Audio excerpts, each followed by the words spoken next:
बहुत लंबे समय से आप बैठे हो।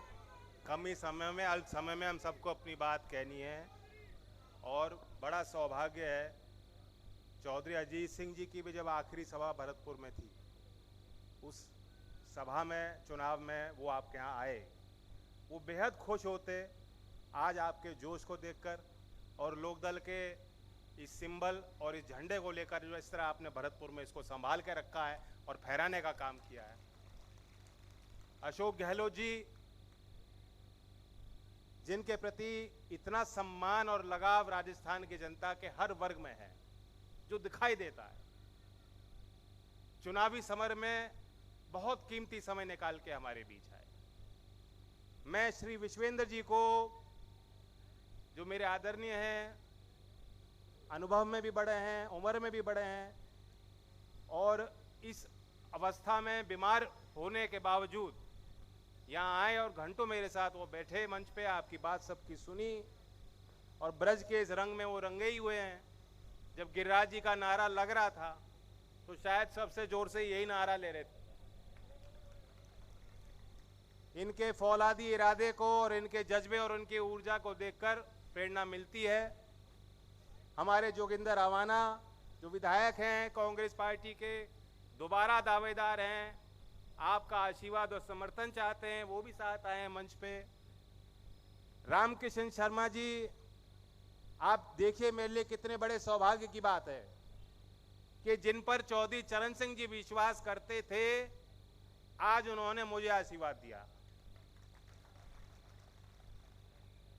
हमारे बहुत ही अजीज लोग, गठबंधन के बहुत जिम्मेदार लोग, मेरी मातृशक्ति, मेरे आदरणीय किसान, सभी अभिभावक जो यहाँ घंटों से आए, मैं दिल से धन्यवाद देता हूँ।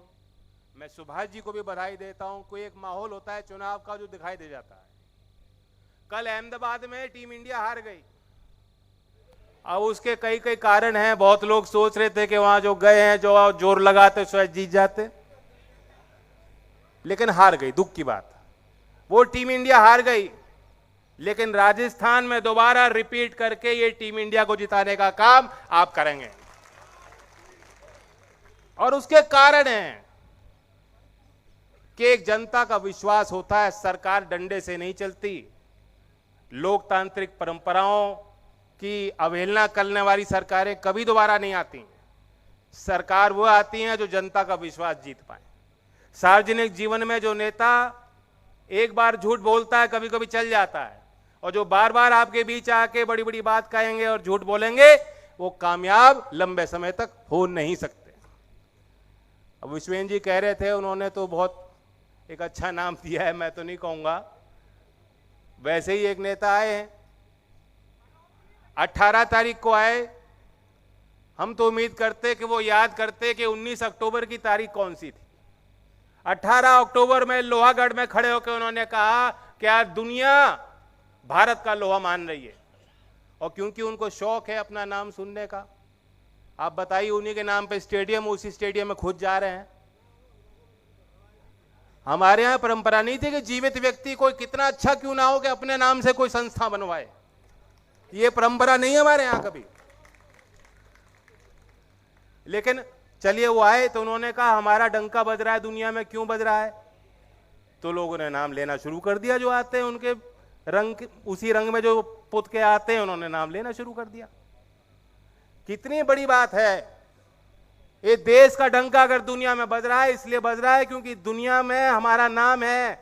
व्यापार के क्षेत्र में, मंडी के तौर पे, हमारी संस्कृति, हमारा लोकतंत्र, वो इतना मजबूत कल भी था और आज भी है और कल और रहेगा।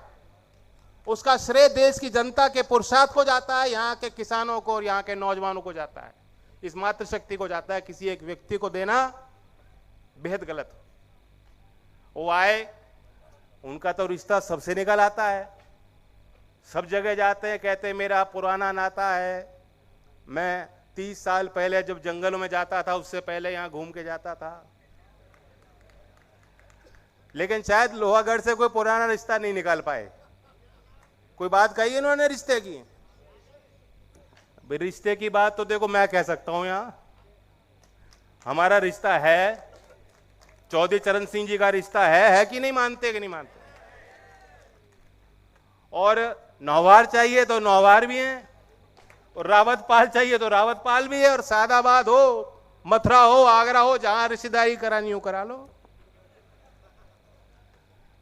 प्रधानमंत्री जी जो कहते हैं, उन्होंने नारा दिया था कि ना खाऊंगा ना खाने दूंगा, लेकिन बिल्कुल ठीक कहा शिवेंद्र जी ने, जो नीति ला रहे हैं, जो अग्निवीर योजना है, क्या है, ना अपनी शादी मानूंगा ना तुम्हारी होने दूंगा।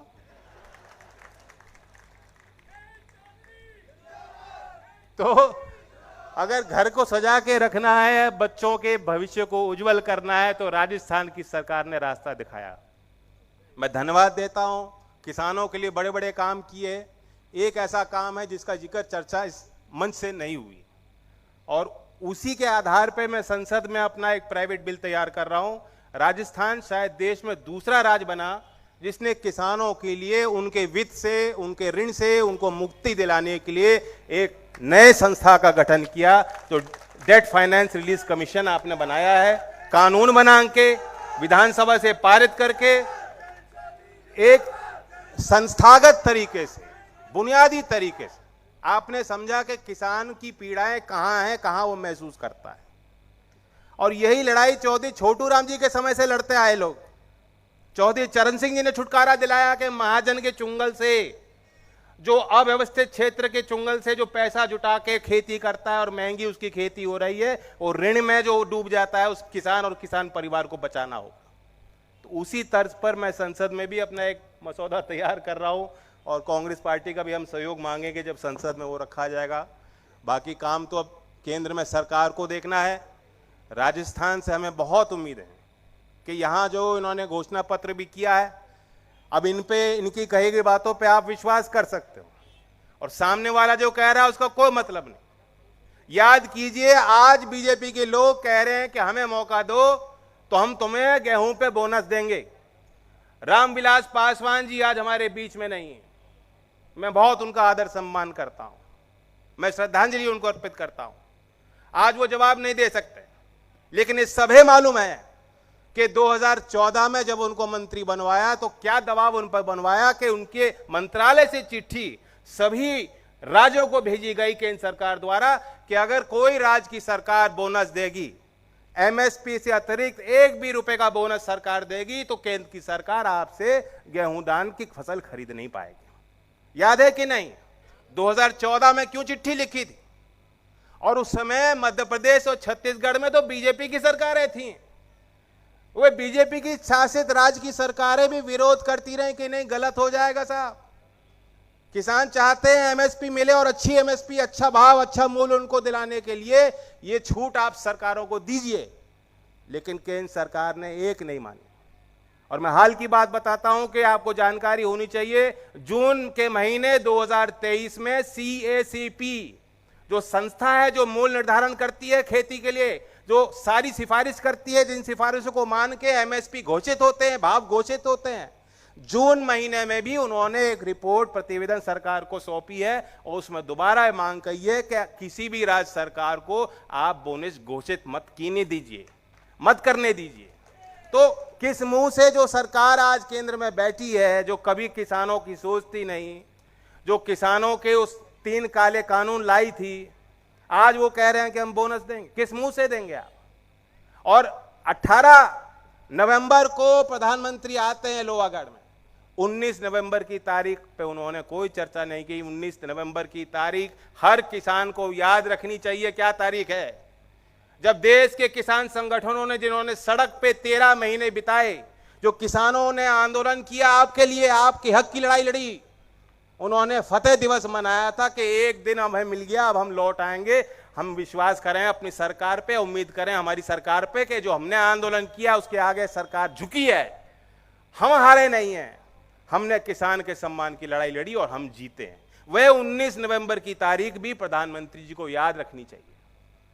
लोहा लिया था किसानों से और किसान पीछे नहीं हटे, और बार बार लोहा घर के भी आप तरफ देखेंगे तो भरतपुर की जनता भी, ये पूरे जिले से ऐसे नतीजे आप इस चुनाव में दे दें कि मोदी जी मान जाएं कि लोहा हमने भरतपुर से गलत लिया, किसानों से गलत लिया, वो भी इस बात को मान जाएं। गहलोत जी को आगे भी चुनावी सभाओं में जाना है।